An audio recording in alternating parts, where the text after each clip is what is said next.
You are marketing your business tonight with a plan that you made.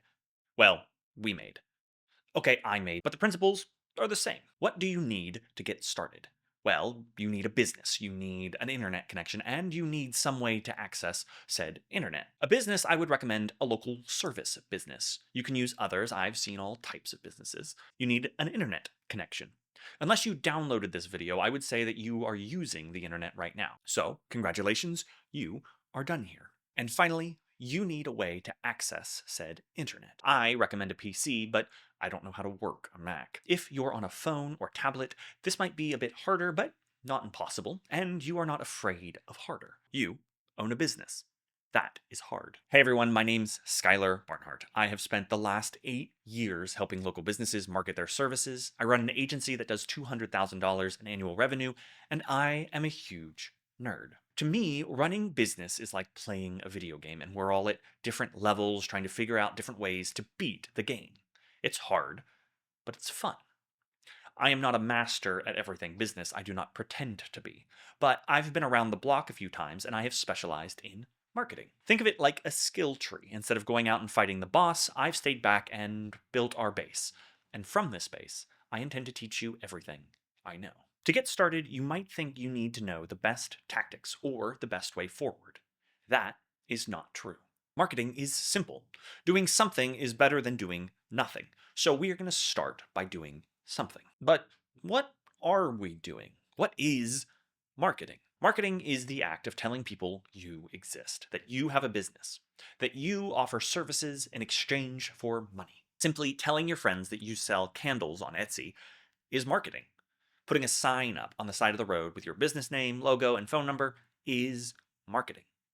There are a ton of tactics to marketing your business. Just like in games, there are a ton of ways to gain XP. You can do the main quest, side quests, kill monsters, delve into dungeons, or fish. All of these activities give you XP. Similarly, marketing can be accomplished through posting on social media, driving visitors to a website, purchasing space on a billboard or time for a radio ad, handing out flyers, and so much more.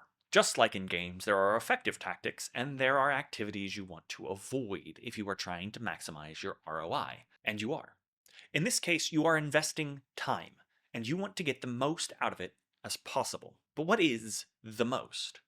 Not number-wise, that would be throwing out numbers like double or 10x. But what is it that we are trying to do by telling people about your business? What is the goal of marketing? This is not as simple. If marketing is telling people you exist, it would be easy to assume that the goal is getting more people to know you exist, to increase that number. But I would argue, in my experience, that is not the case. Yes, the more people who know about you, the more likely it is that you will get a new customer. Business is a numbers game, after all. But before someone becomes a customer, they are someone who wants or needs what you are offering. For example, if your business is lawn care, you mow and take care of mostly residential customers.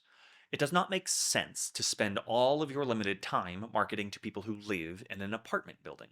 They do not have lawns that you service. They might one day buy a house and have a lawn, but you have limited time, so you can only do so much. Even though you hit a larger number of people, it would still be a bad use of your time. So if the goal of marketing is not to reach as many people as possible, what is it? Well, I would say the goal of marketing is to generate leads.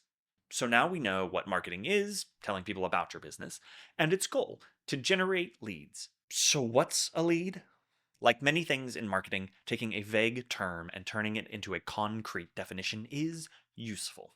There are a lot of definitions one could use to describe a lead. We, however, are going to use one I've stolen from Alex Hormozi's book, $1 Million Leads. A lead is someone you can contact. You can imagine how this definition isn't the best. Your ex-girlfriend is a lead. Your neighbor is a lead. That one guy from college whose phone number you still have, that's a lead. Alex knows this, and in his book, he says we want an engaged lead. Simply put, that is somebody you can contact and has shown interest in your stuff. Now, using this definition, I'm going to list a few situations. I want you to think about whether or not you would consider that person in the example an engaged lead by this definition. Number one, someone calls your business and asks about your services. Number two, someone subscribes to your email newsletter. Number three, a follower on your Instagram account. Number four, someone walks by your storefront. Number five, someone watches your YouTube video. Now, here's how we categorize the examples above using our definition. The first three are engaged leads. The second two are not. Here's why. If somebody calls your business and they ask about your service, they are giving you a way to contact them with their phone number and interest in your business as they are literally asking questions about it. Number two, if someone subscribes to your email newsletter, they are telling you that they want to hear more from you, which shows interest. They've also given you their email address, so you can use that to contact them. Number three, a follower would still be considered a lead, since you can DM people on Instagram and they've followed your account, showing that they are interested in you in what you've posted or what you talk about. Those three are all engaged leads. It's important to note that not all leads are created equally. We will talk about that in a future video, probably soon. So, what are the ones that aren't leads? Number four, somebody walking by your store. Sure, you can contact anyone who walks by your store, literally by talking to them. But in this example, they haven't shown any interest in your business by simply walking by. And number five, watching your YouTube video. This is definitely a show of interest. If you're still watching this video, you are interested in what I have to say, at least a little. The problem is that you cannot tell who it was. Therefore, you cannot contact them. Now, this is a little tricky, as technically you could make another video that they might watch and call upon them to make a choice. But you cannot contact a single viewer as you do not have their contact information. So neither of these are lead.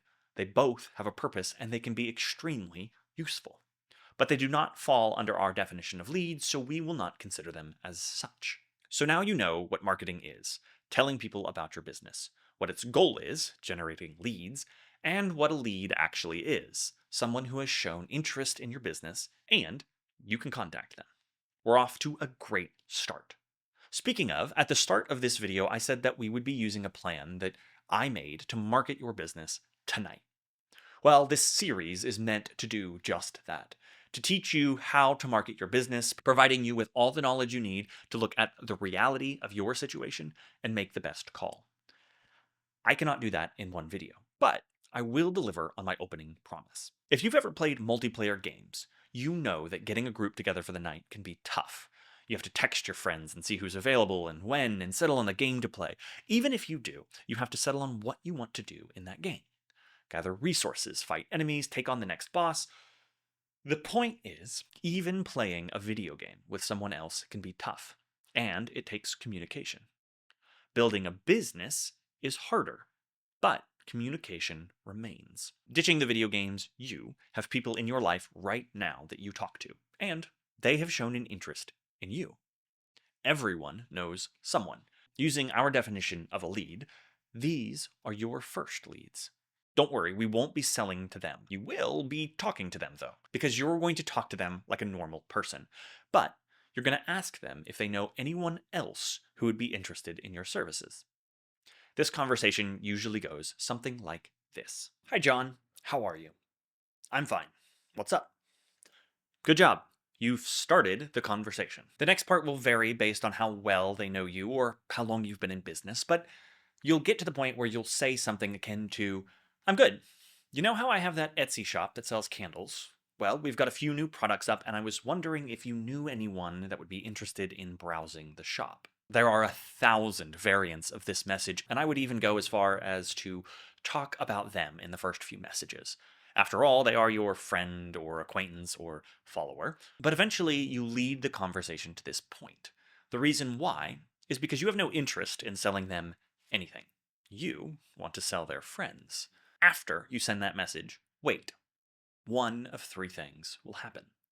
They will say yes, they will say no, they will say that they are interested. If they say yes, great. Ask them if they could introduce you or your business.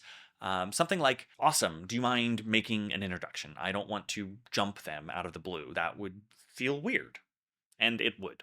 This message helps break that tension. Two, if they say no, Don't worry about it. A lot of people will say no. Rejection is the price of business, but this approach softens that blow. You are not asking them to buy from you. They are not rejecting you. They simply cannot think of anyone right now that might be interested, and that's all right. 3, they say, yes, I'm interested. You win.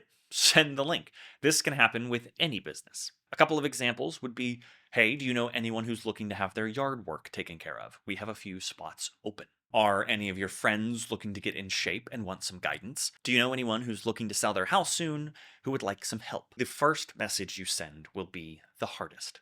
The first conversation will be your worst, and I cannot save you from that.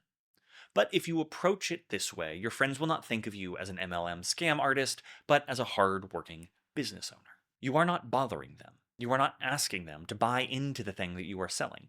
You are simply asking if they know anyone else. This is marketing. This is the first step, and it's the plan that you can use tonight to market your business. In the coming weeks, I will be making an entire series of videos with advice that builds your marketing skills up from zero. If that interests you, feel free to subscribe to the channel. I'll see you in the next video.